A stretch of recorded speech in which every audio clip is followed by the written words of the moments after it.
Pursuant to Republic Act 10867, specifically crimes committed by, through and with the use of information and communication technology, sir. Now, Mr. Witness, of course, you are aware na ikaw ay tumitestigo sa impeachment trial ng respondent. Now, yung tanong is, kilala mo ba yung respondent sa kasong ito? Yes, Your Honor. Okay, yung tanong now is, why do you know her? She is the incumbent Vice President of the Philippines, and she is the subject of the investigation by the NBI Cybercrime Division, Your Honor.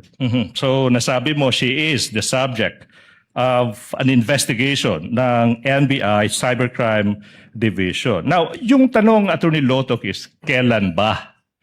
Kailan nagsimula yung investigation ng NBI Cybercrime Division on the respondent? November 23, 2024, sir. November 23, 2024. Yung tanong now, Attorney Lotoc, is why? Why did the Cybercrime Division commence an investigation on the Vice President? We were directed by the then Director Judge IBB Santiago to conduct an investigation with regard to a certain video involving an online press conference held on November 23, 2024, where the Vice President uttered that she had already contracted a person to kill the President, Lisa Marcos, and the former Speaker of the House, sir. Now, yung tanong, Attorney Lotoc, is sa pagkakaalam mo, or kung alam mo, ba't yung NBI yung inatasang gumawa ng investigasyon na ito?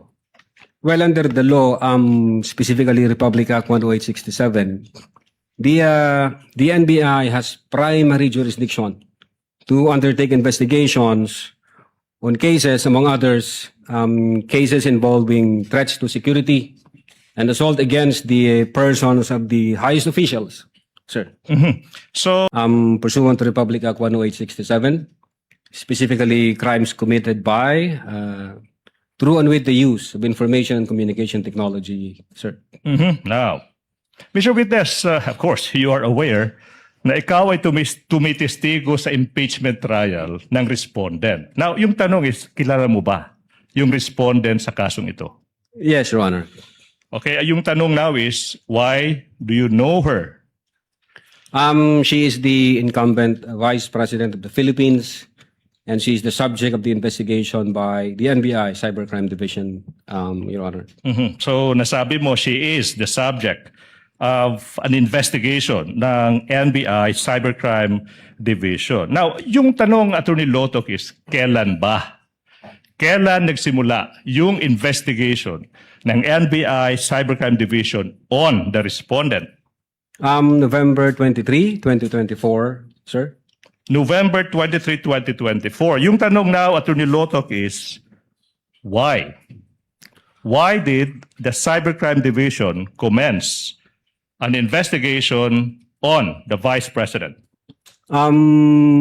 We were directed by the then Director Judge IBB Santiago to conduct an investigation with regard to a certain video involving an online press conference held on November 23, 2024, where the Vice President uttered that she had already contracted a person to kill the President, Lisa Marcos, and the former Speaker of the House, sir.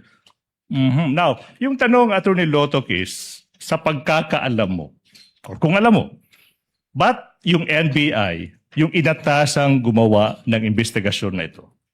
Well, under the law, specifically Republic Act 10867, the NBI has primary jurisdiction to undertake investigations on cases, among others, cases involving threats to security and assault against the persons of the highest officials, sir.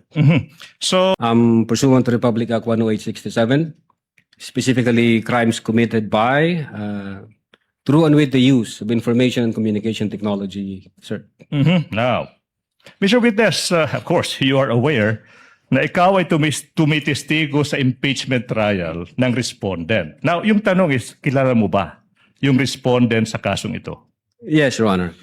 Okay, yung tanong now is, why do you know her? She is the incumbent Vice President of the Philippines, and she is the subject of the investigation by the NBI Cybercrime Division, Your Honor. So, nasabi mo, she is the subject of an investigation ng NBI Cybercrime Division. Now, yung tanong, Attorney Lotok, is kailan ba? Kailan nagsimula yung investigation ng NBI Cybercrime Division on the respondent? November 23, 2024, sir. November 23, 2024. Yung tanong now, Attorney Lotok, is why? Why did the Cybercrime Division commence an investigation on the Vice President? We were directed by the then Director Judge IBB Santiago to conduct an investigation with regard to a certain video involving an online press conference held on November 23, 2024, where the Vice President uttered that she had already contracted a person to kill the President, Lisa Marcos, and the former Speaker of the House, sir. Now, yung tanong, Attorney Lotok, is sa pagkakaalam mo, or kung alam mo, ba't yung NBI yung inatasang gumawa ng investigasyon na ito? Well, under the law, specifically Republic Act 10867, the NBI has primary jurisdiction to undertake investigations on cases, among others, cases involving threats to security and assault against the persons of the highest officials, sir.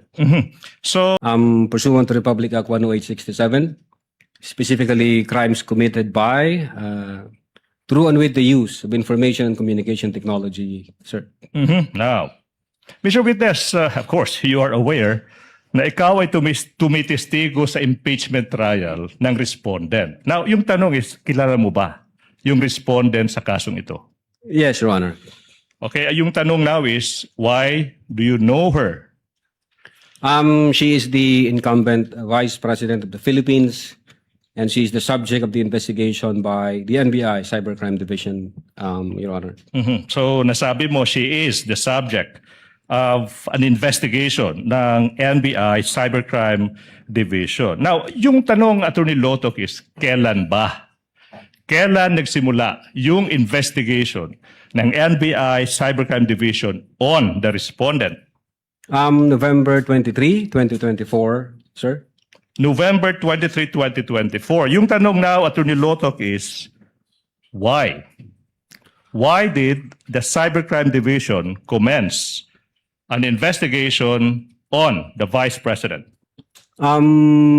We were directed by the then Director Judge IBB Santiago to conduct an investigation with regard to a certain video involving an online press conference held on November 23, 2024, where the Vice President uttered that she had already contracted a person to kill the President, Lisa Marcos, and the former Speaker of the House, sir. Now, yung tanong, Attorney Lotok, is sa pagkakaalam mo, or kung alam mo, ba't yung NBI yung inatasang gumawa ng investigasyon na ito?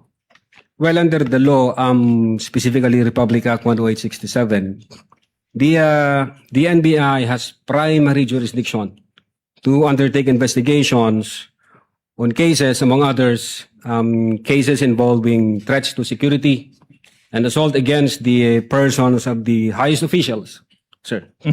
So,